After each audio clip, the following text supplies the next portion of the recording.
Hey, welcome everyone. This is Dr. Lana here, welcoming you back to Care and Thrive with Dr. Lana. That's me, specialist gerontologist, but with a passion for all things to do with family caregivers, because after all, you are our superheroes. You take the brunt of caregiving.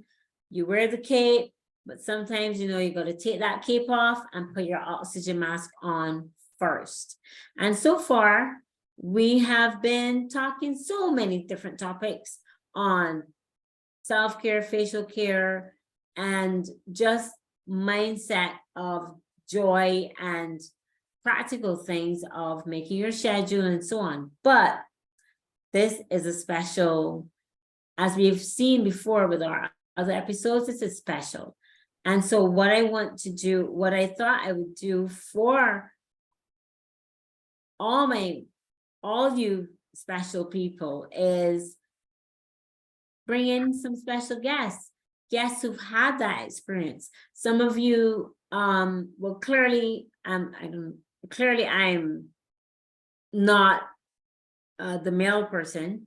And so I thought I'd bring my friend John in, who can bring a different perspective and talk a little bit more of his experience with caregiving. And if you find this helpful, you let me know. And if you have any questions, please leave in the chat below, and we will answer them as soon as possible.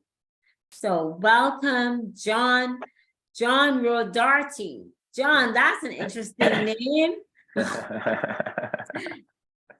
Welcome to Care and Thrive with Dr. Lana, your one-stop shop for all things family caregiving to take care of themselves. So I'm just going to start off with an overview of John. Tell us who you are and how you want to talk about how we met, or do you want me to do it? I'll talk a little bit about it. Well, first off, I'm honored to be here, Lana. Really flattered that you asked me, and I'm really happy that I've met you and other people along this journey. It's really been wonderful. And we met, we were taking a self-mastery group course, and there was thousands of people in there, right? Mm-hmm. And it was all online, and they had different rooms because there's so many people that they broke them out into different groups, and we were in room 18. And then our good friend Andy, they started a page for the people that were in room 18, and we all connected, and we've been together since like what, July, August or something like that? I think September. Yeah. Yeah, it's been amazing, huh? Yeah. And we formed a group, and we're active in it and supporting each other. And I support Lana, and she supports me, and she asked me to be on her podcast, her YouTube, and I'm very flattered. And that's how we met. And yeah, and it was wonderful. It was just so organic, as I call it. So on episode 19, and did you know 9 is my favorite number? So nice. I'm so happy to have you here. Oh, thank you. On this special time. So what I thought we'd do is, John, obviously you can give a unique male perspective. You also have obviously your unique experience. And what I wanted to do was expand the YouTube for now with this thing, with my channel, because so far you guys have been hearing my voice, right? And I know hearing just one voice, after a while, it's like, I've heard her, I've seen her. So let's collab. And as you said, with Team 18, beautiful group where we connect and support. Caregivers, family caregivers need that support. Mm-hmm. And it would be a great idea to, I'm giving you an early call to action, family caregivers. You can set up your own group. If you're in a community, in your own village, in your own section, and you have caregivers, don't go it alone.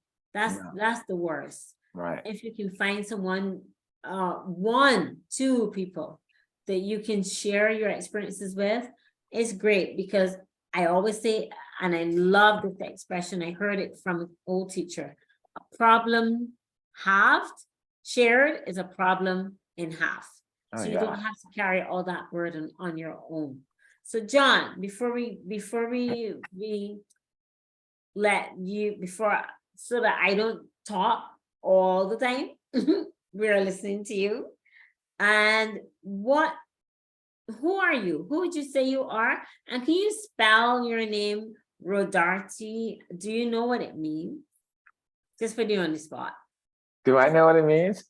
Someone says in Spanish that it can mean like rolling hills or something, but so it's Rodarte is the last name. But most people they just say Rodarte. So you kind of grow up because they don't pronounce the E because they think it's silent. And so all the kids, they're like they get called, you get called Rodarte, but it's Rodarte. And yeah. Isn't And that reflective of how life's ups and downs go, though? oh yeah. So that's an interesting name. Maybe that, sometimes I think names are who we are too. So Oh, maybe a lot is, yeah, by names. mhm. But yeah, it's and we don't know if it's French or Spanish or what, because we get both. But and somebody said it's Basque too. Oh wow. Oh, Yeah, that's nice. So yeah. relax. Yeah, that's great. And family caregivers need to do that. So, lovely family caregivers, here we're going to talk. John, I'm going to leave the floor open to you. I'm just going to ask you a few questions, and you're going to share your experience and how you found and what your self-care routine was, and maybe how you lost it, as you told me along the way, but your experience. And I thank you so much. I honor you so much for sharing it, because I know it's quite close to your heart. So what has been your experience in caregiving? And if you can talk a little bit about self-care, caregiving when it comes to loss, and how you can, if you find yourself spiraling into a negative mindset of caregiving, especially if it has to do with loss, what was your takeaway or your aha moment, and that you can share with our viewers, our listeners? So Right. over to you. Well, in What's your experience in caregiving? Sorry.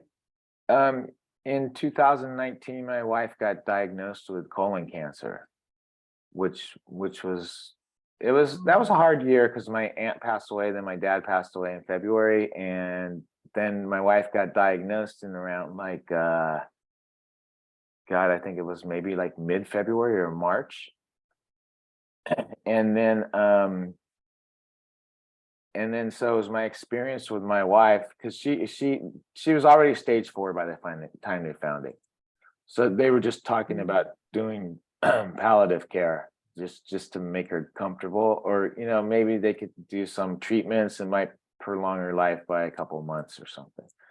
And she didn't want to do that because of quality of life. Plus, she had watched her sister pass away when she was 40, in like around 2000, and she had done chemo and different things, and the cancer returned, and her quality of life wasn't that good. Or she saw what her sister went through, and she said no, that she wasn't going to do anything. So and she strongly believed that she would be healed, which in the end, if you think about it, she's not here, but she is healed. She's no longer, she's in a better place. And so it was hard, because she didn't have treatments. You couldn't, she looked pretty normal. She started losing weight, and but she had that look. She got that kind of sick look, and she was in hospice for about a week by the time. Mm. Before that, she was doing pretty good. She was getting around. Like I said, I saw a picture about a month before, and she looked really. I mean, she did look. It was sad. It was Yeah, sad. I saw that picture and it's beautiful. Yeah, And yeah. how many years were you married? We got married in like I think it was 93, Mm. and she passed away in 2019. So like 20, what is that? 20, 26 years, 27 years. That's a fun, that's a lifetime. Yeah. Yeah, Yeah. it was a long time. We had yours, mine, and ours, because when I married her, she had a 4-year-old little boy, and I had like I had a 3-year-old girl and a like a year and a half, almost 2-year-old little boy. So they all kind of, the kind of we raised them all, and then we had 2 girls together. So we had a total of Oh, 5 kids, and it yeah, it was good. that's Um, fan- that's fantastic. yeah. Um, Dear, so what, how did you feel as you said? Well, I mean, that's what people ask all the time. How did you feel? Like how you know what you're gonna feel. What was your biggest challenge when it came to one internally processing that loss, and then maybe the voices from outside, others who were talking about it? Did you find, well, how did you deal with that, and how did you deal with your inner feelings first and then the external things? Because everybody comes with a plan or what you can do. Did you find that at all? Well, she was I mean, she was pretty quiet about it. Um, she didn't talk about it at all. She didn't want to talk about it because she believed that that would ruin her faith. If she talked about it, because she believed that she would be healed. Um, which was kind of sad because at towards the end I wanted to talk about our life together and closure, and like we never had that conversation. Right. To like remember memories and stuff of times we had together. Um, it taught me to be present in the moment, which and I mean there were some times where I would kind of drift off and think about what's my future going to be like. She's going to be gone. I'm going to miss her and all that. And I caught myself just saying, don't waste your time with her. She's here now. Don't waste the precious moments that you have in the now with her, being alive, thinking about when she's not here, because you'll have time in the future. You'll have time to think about her not here, wishing she was here, and she's here now. Don't be wishing that. Don't be thinking that she's not here when she's here now. I- that's true. I love when you gave me in our earlier chats this aha moment about that same present moment. Enjoy the moment. Would you like to share that time when you went to Vegas and that Uh, aha moment? yeah, I don't know how we did that trip. Her childhood friend was getting married in Las Vegas, and she was determined she was going to go, and we flew there, and I mean we park and take the bus to the airport from the parking, and she's walking with her suitcase and everything, and I mean it's a long walk, and then we're trying to walk through the airport, and it took so long because she couldn't go that fast that we actually missed the plane. Oh, wow. And we had to go and stay overnight, and we got the plane the next day. So instead of getting there a day early, we got there the day that they were getting married, and early, before they got married. And I don't know how she did it. She just pushed. I remember looking at her in the bed when she was resting before the wedding, and even have a picture of her at the wedding. And you could tell she was sick. That was a hard moment. It really Okay. was. That whole trip was pretty hard.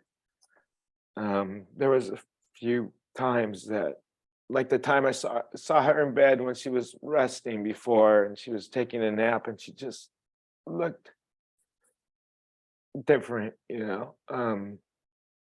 Her face was, you know, she was thin and Yeah. and frail looking, Yeah. and Yeah.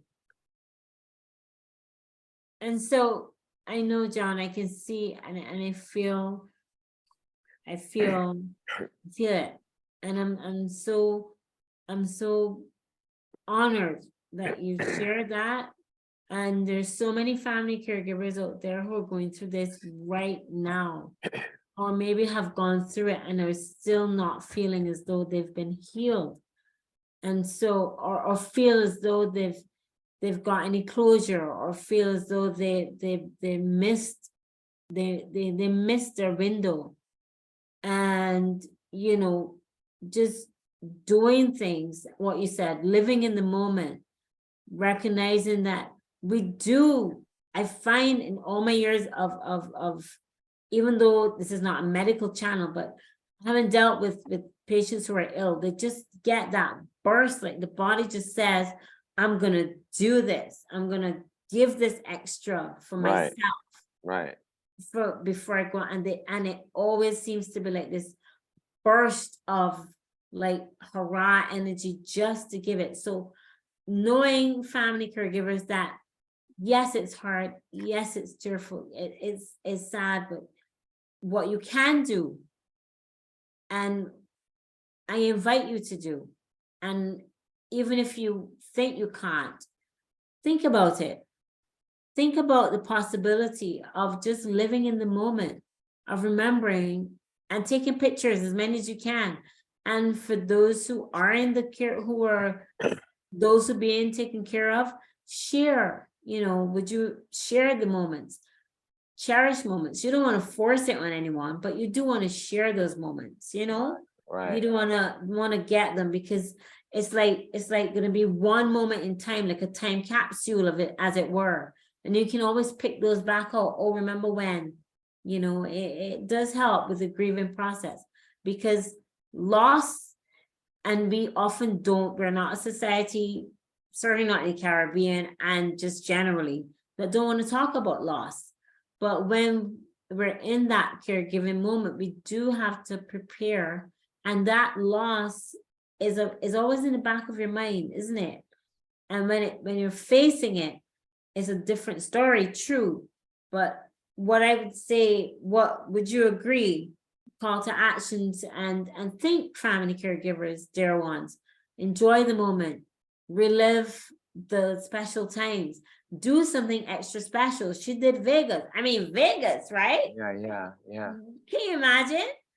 And sometimes for some persons, not sharing their illness, not talking about it, is their way of coping with the healing.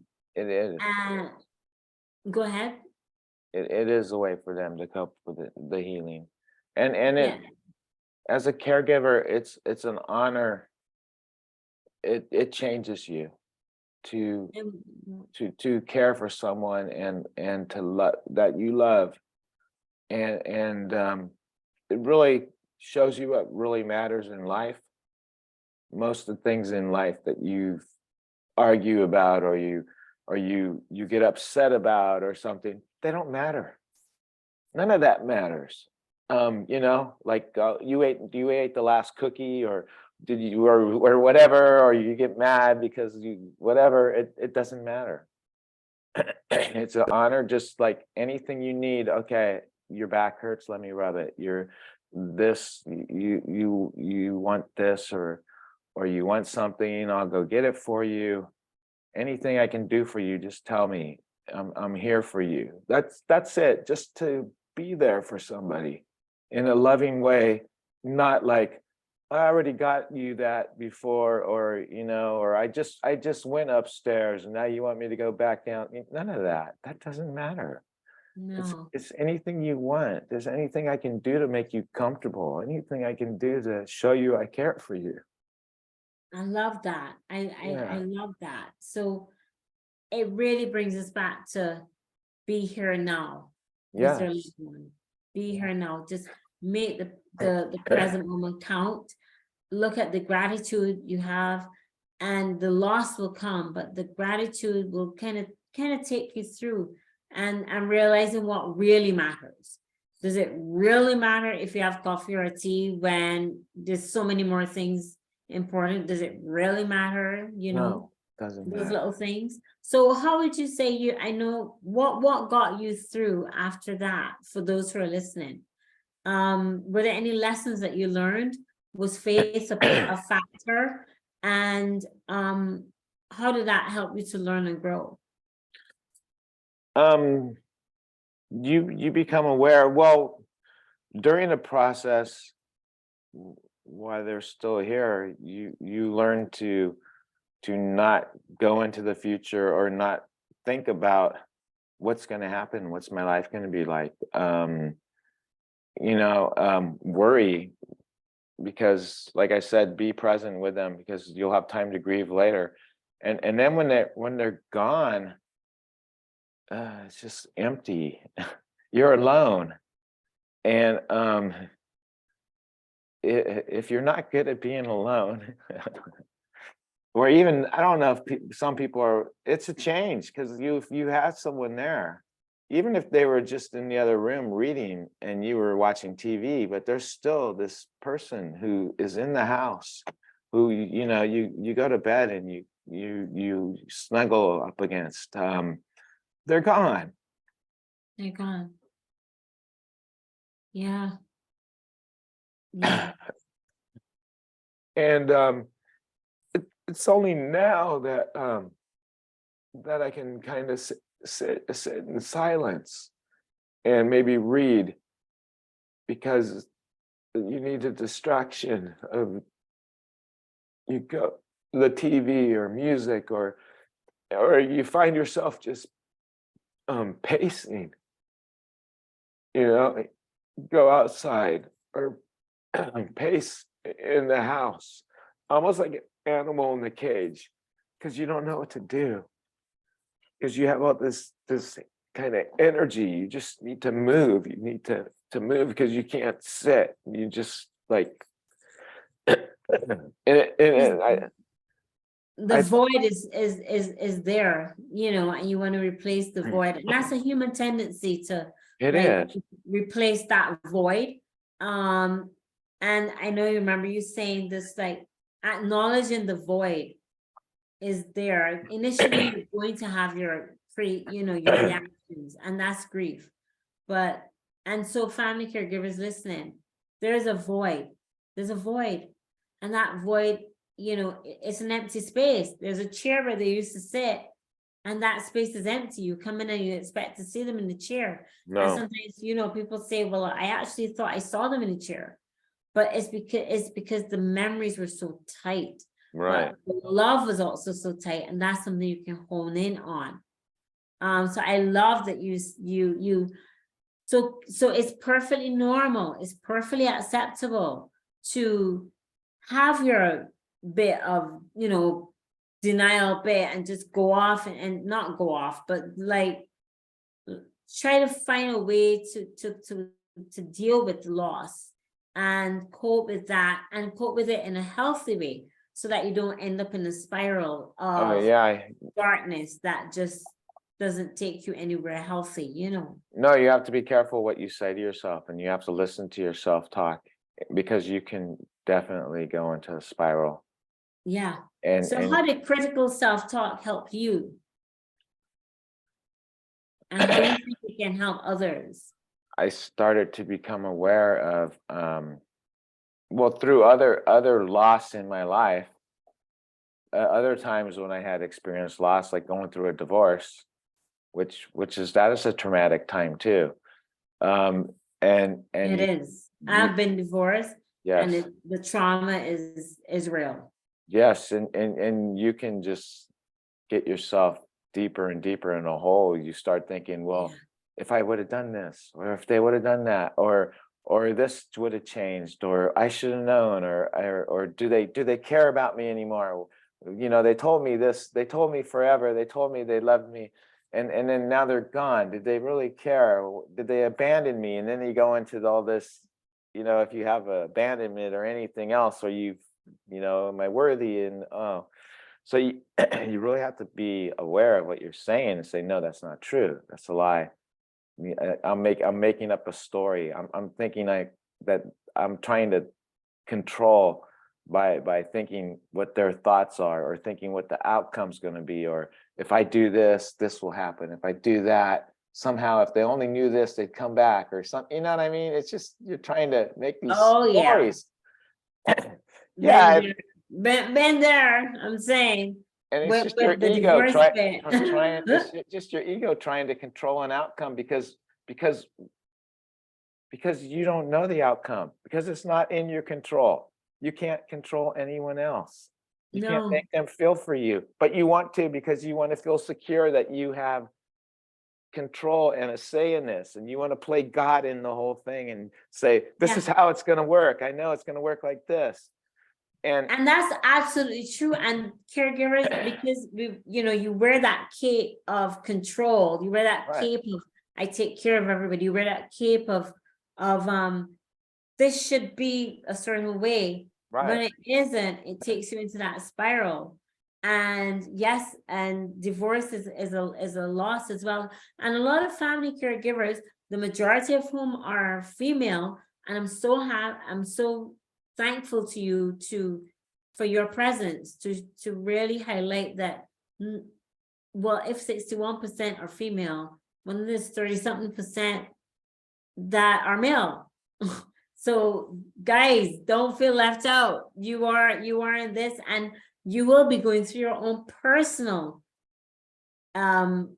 inward talk when you are a family caregiver, and that can affect how you see it, so, and especially as you said, so there's a loss here with divorce, and then you marry this wonderful woman who gives you 27 beautiful years, and then you have children from that, and then you have that loss. So I can see, for some it could be a spiral, and it could be a negative self-talk. That's why self-mastery is, I think, key. Oh, yeah. And can you talk just a little bit about what you would tell a caregiver in terms of self-mastery and self-talk if they're going through this right now? That you can control. It starts with awareness. Love it. Yeah. You need to just witness your dialogue in your head, Yeah. and witness your thoughts, and witness how, when you say certain thoughts to yourself, how your body reacts, Yes. and how you start to feel a pit, and how just be aware, just be a witness, like, okay, I did this and this, now I'm sick to my stomach. I feel there's a hole in my chest.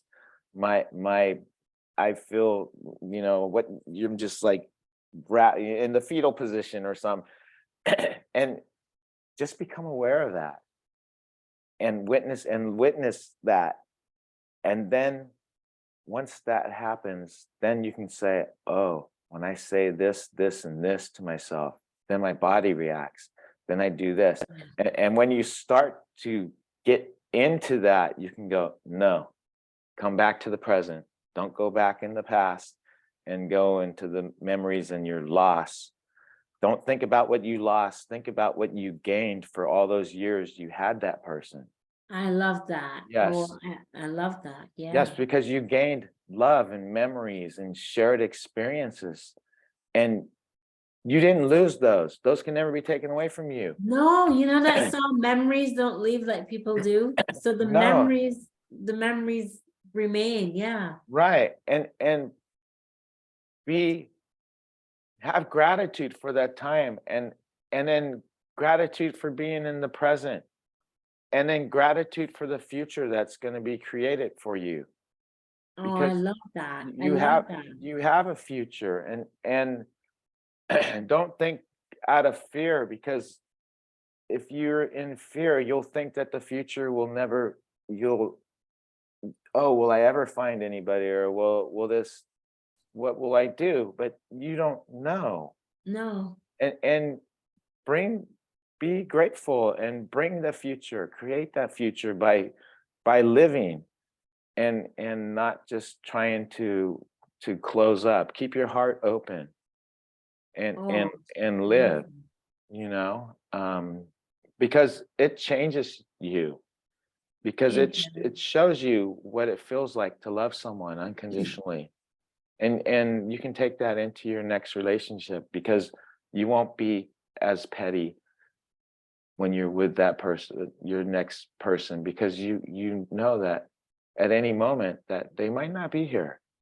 And That's it. yes, and it's a blessing to have someone who's a special friend, who you who you care for, and that I found that when I gave love freely, I received love, but the love didn't come from them, it came from me. I felt love, but it came from me, Yeah, because it was coming out of me. that's it. And I It- was It's experiencing that. I wasn't taking love from them. I was experiencing the love coming out of me. yeah. And And you get more, they get more of the real you get more of the real you, and it just yes, goes from there. And you right. know what, you've become actually a caregiver for others now. Yes, yes. So if we were to just like crystallize, just summarize, not summarize, but what we've got so far, thank you so much, is enjoy the moment. Loss will come for those of you who've lost a spouse. My heart goes out to you. My heart goes out to you, John. But then to see that there's a transformation that can come Oh, there is when huge. you do the awareness, when you do the inner work, when you bring the self-love, when you look at the gratitude rather than the loss, when you look at what you gained rather than what you lost, Right. when you see the lessons that you learned and how you can help someone know on their journey who's in this position stuck and doesn't know where to move on from, you know. So I love that. I love that. And you have a special project. So which is your, I call you John the Connector, and I will Yes. always call you John the Connector No, I because love that too. you just do that. So tell us a little bit more of how, thank you so much for sharing your story. And I know there are caregivers out there who are like, they needed to hear that, like right now, like at this point in time, this was for them. And so thank you so much. It's been, that I think is priceless. Anything that we can share from our inner bits, from our emotions, from our whatever, is okay. It's just okay to be there. It shows, as late Her Majesty, I'm from Barbados, so you know I'm in a Brit system. Right. As late Her Majesty says, grief is the price we pay for love. So even though we grieve and we still grieve, and we'll always have, you know, that void will be there, it shows we loved. And I mean, what could be greater than that, you know? And that love, as you said, it comes out because you always had the capacity for love. And so that love carries you through into the next bit. So the next bit for you, which you then realize, you said, came out of accident. Never, nothing ever comes out of accident. Can you tell us a bit about what your projects now are and where we can find you? Okay. So out of this was like self-awareness, so self-talk. And then that became that because I realized that everything in my life, I've been a project that is, it's personal growth. Yeah, I mean, like I said, you know, like being young and whatever you go through there, you learn to deal through the hardships. yeah. The divorce, you learn to do what it takes, and you learn to get through it, and be hopeful, and to you learn about yourself. and Yeah. you learn to.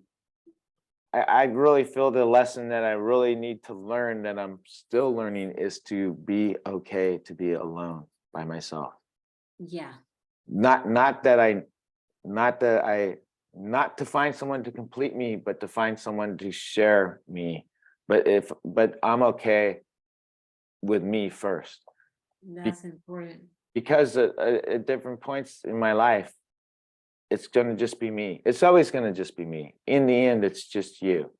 Yeah.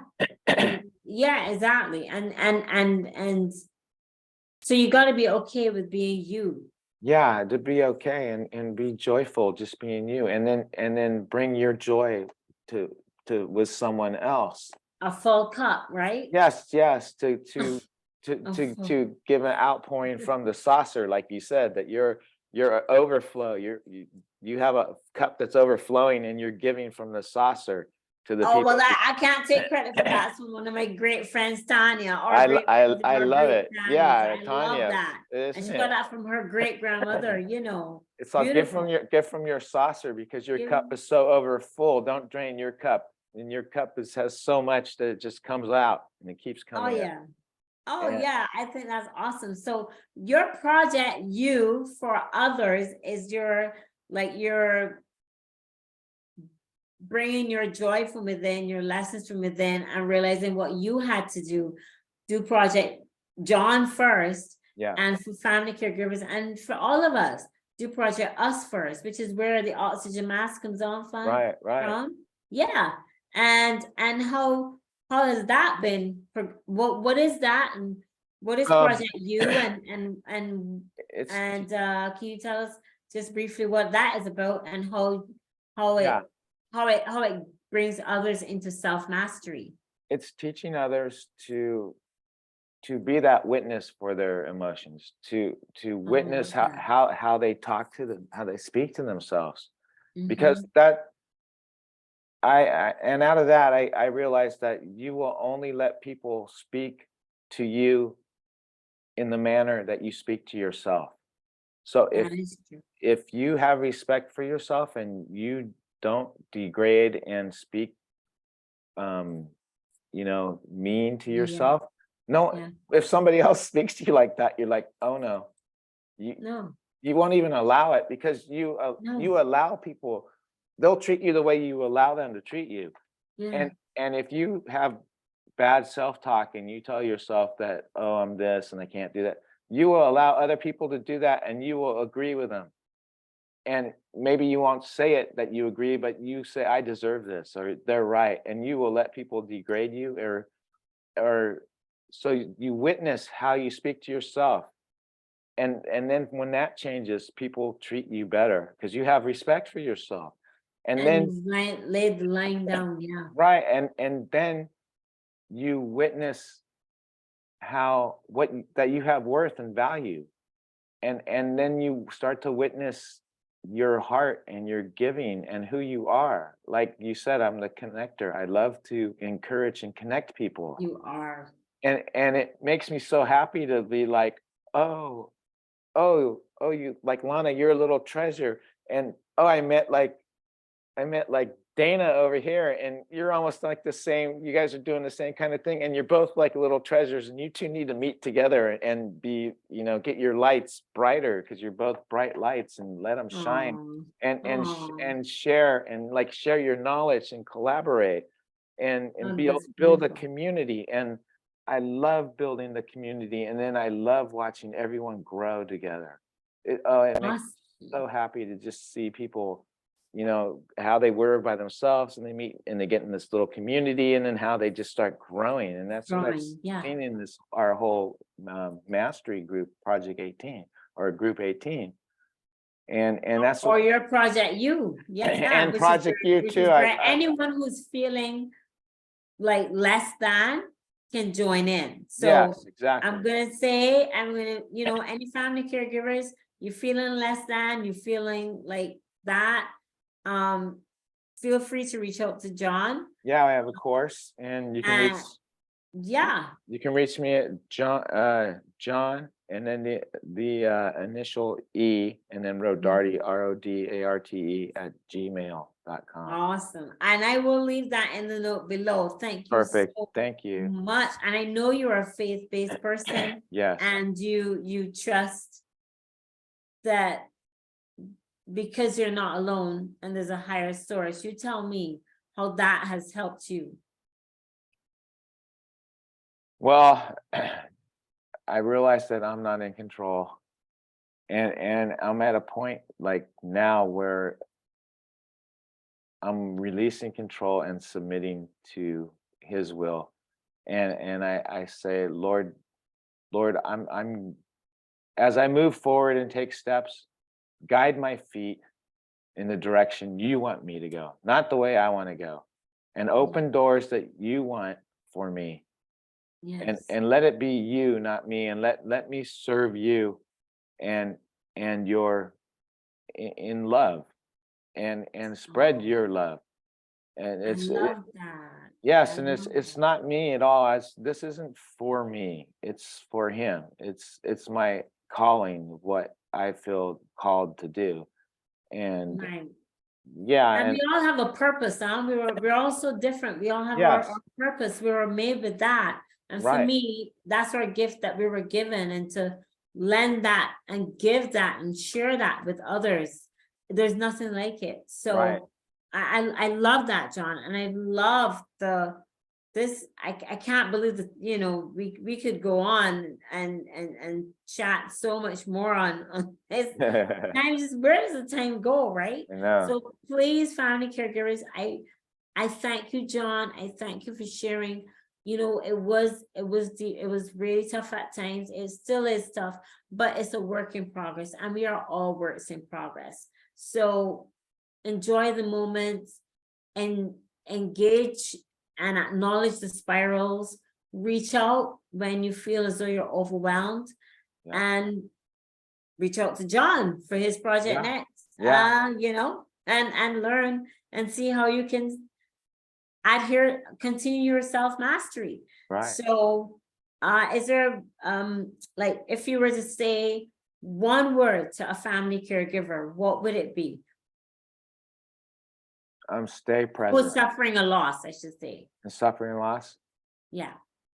To Take care of themselves. Yeah. Yes. Be present in the present moment. Be present. Be And present. that's a great way to take care of ourselves, to be present, to realize how we feel. Yes. And that enables us to do what this channel is all about. Put our mask on first. I thank you so much, John.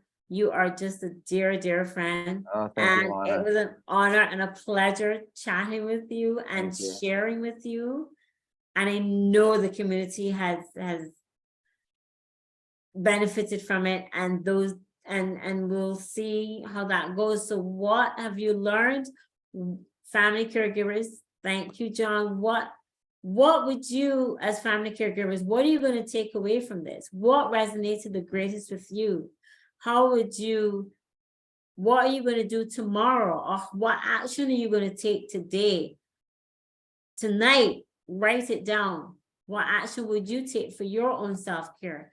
If loss is in your life, if you're not feeling as though you're getting over something, or if you feel as though you're in a place where you're anticipating loss, or you don't know where your next steps are, what are you going to do today? Or what has this discussion lent itself to help you to do? So that's my call to action.